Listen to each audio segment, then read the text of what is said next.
আজকে আমি এসেছি নাটোর রাজবাড়ি। নাটোর রাজবাড়ির স্থাপত্য বৈশিষ্ট্য ও অন্যান্য। রাজবাড়ির মূল ফটক বড় দরজা নামেই পরিচিত। রাজবাড়িতে প্রবেশের পরই রাজবাড়ির কেন্দ্রস্থলে নাটোর মহল অবস্থিত। রাজবাড়ির অভ্যন্তরে রয়েছে ভবানী মহল। আপনারা ঢোকার সময় দেখতে পাবেন গাছের উপরে অনেক বড় বড় বক পাখি, যা তারা অনেকগুলো একসাথে বাসা বেঁধেছে। দেখতে আসলে খুবই সুন্দর দেখাচ্ছিল। আমি আপনাদেরকে দেখানোর জন্য একটু জুম করে নিয়েছি। আপনারা দেখুন কতগুলো পাখি এখানে বাসা বেঁধেছে। এবং আপনারা ঢোকার পরে দেখবেন রাজবাড়ির মন্দির সহ অন্যান্য স্থাপনা।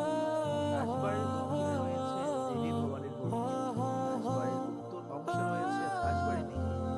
নাটোর রাজবাড়ি বাংলাদেশের অন্যতম দর্শনীয় প্রত্নতাত্ত্বিক নিদর্শন হিসেবে এখানে সমান গুরুত্ব দেওয়া হয়েছে। এখন রাজবাড়ি কমপ্লেক্সের বিভিন্ন ভবনে সরকারি অফিস, জেলা প্রশাসকের কার্যালয় সহ স্থাপন করা হয়েছে। রাজবাড়ির ভবনগুলোকে প্রত্নতাত্ত্বিক নিদর্শন হিসেবে সংরক্ষণ করা হয়েছে, যা আপনারা দেখতে পাচ্ছেন। তাহলে চলুন আজকে আপনাদেরকে এই নাটোর রাজবাড়ির ইতিহাস নিয়ে গল্প শোনাই। প্রাচীন ঐতিহ্য প্রত্নতাত্ত্বিক নিদর্শনের কেন্দ্র ভূমি নাটোর এই জেলা। নাটোর জেলার অন্যতম ঐতিহাসিক নিদর্শনের মধ্যে উল্লেখযোগ্য হলেও দৃষ্টিনন্দন স্থাপত্য শৈলীতে নির্মিত নাটোর রাজবাড়ি। ঐতিহাসিকদের মতে নাটোর রাজবাড়ি 18 শতকে নির্মিত হয়।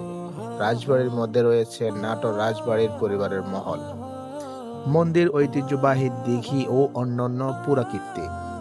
রাজবাড়ি সম্পূর্ণভাবে আয়তাকার ছিল। ঐতিহাসিকদের মতো 1706 খ্রিস্টাব্দে পবনমুখী বিহার এলাকার জমিদার রঘুনন্দন নামক এক ব্যক্তি চঞ্চল চৌধুরীর মাধ্যমে বর্তমান রাজ্যের অংশ থেকে নাটোর এলাকার ভূমি কেনেন। পরবর্তীতে রঘুনন্দনের নামেই নাটোর রাজবংশের ভিত্তি স্থাপিত হয়। 1706 খ্রিস্টাব্দে তিনি 13টি মৌজার জমিদার নিযুক্ত হন। পরবর্তীতে রাজ পরিবারের সদস্য বিস্তৃত এলাকার বিপুল পরিমাণ সম্পত্তির অধিকারী হন। ঐতিহাসিকদের মতে 1706 খ্রিস্টাব্দে মুর্শিদাবাদে নবাব মুর্শিদ কুলি খায়ের আমলে রাজ পরিবারের প্রতিষ্ঠা হয়। নাটোরের রাজবাড়ির প্রথম রাজা রামজীবন ছিলেন রঘুনন্দনের ভাইয়ের ছেলে। রামজীবন 1706 সালে রাজা নিযুক্ত হন। রামজীবনের মৃত্যুর পর 1730 সালে তার ভাই রামকৃষ্ণ রাজা হন। রাজা রামকৃষ্ণ ছিলেন প্রথম মহারাজা। রাজা রামকৃষ্ণের কোনো উত্তরাধিকার না থাকায় তার স্ত্রী রানী ভবানী জমিদার নিযুক্ত হন।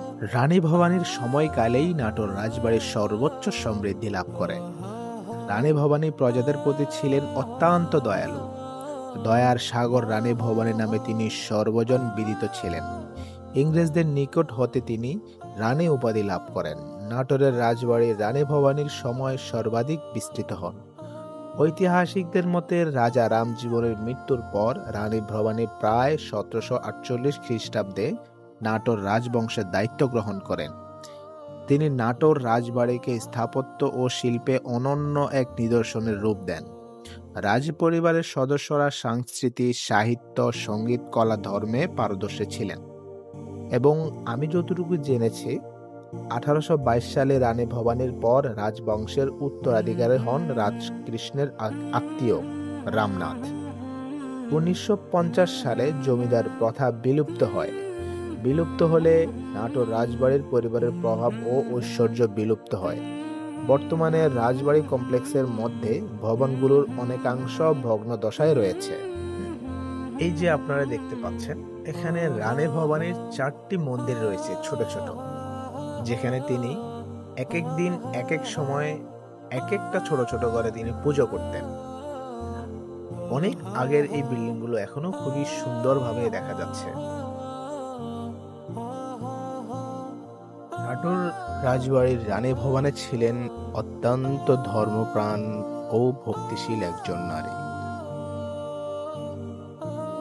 তিনি নিজের রাজত্বে অসংখ্য মন্দির, ঘাট ও আশ্রম নির্মাণ করেছিলেন। তারই অংশ হিসাবে রাজবাড়ির দক্ষিণ পূর্ব পাশে তৈরি করা হয় এই 4টি মন্দির,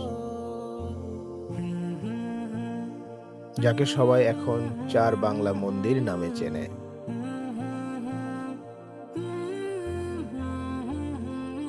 একসময় নাটোর রাজবাড়ির রাজা ছিলেন অত্যন্ত ক্ষমতাধর ও কঠোর স্বভাবের।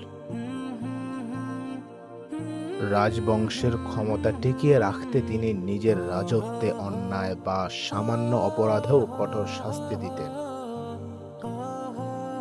ওই তো আমরা দেখতে পাচ্ছি সেই ভয়ঙ্কর কুয়া, যেটাকে সবাই বলতো ফাঁসির কুয়া। লোকমুখে শোনা যায় যে কোনো প্রজা রাজদরবারের কথা অসামান্য করত বা রাজাদের কথা অমান্য করত, কর দিতে দেরি করত কিংবা রাজ পরিবারের বিরুদ্ধে কথা বলতো, তাদের ধরে এনে জেলখানায় বন্দি রাখা হতো।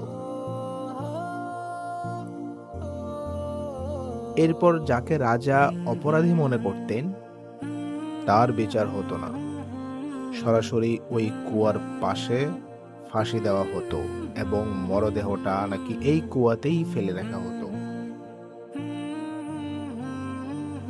এবং অনেকেই ধারণা করেন সেই কুয়াটি এত গভীর ও অন্ধকার ছিল যে নিচ থেকে নাকি কোনো শব্দই উপরে পৌঁছাতো না। রাজবাড়ির আশপাশে এখনো অনেকে বলেন গভীর রাতের রাজবাড়ি নিস্তব্ধতার মধ্যে মাঝে মাঝে চিৎকারের আওয়াজ, শিকল টানা শব্দ শোনা যায়।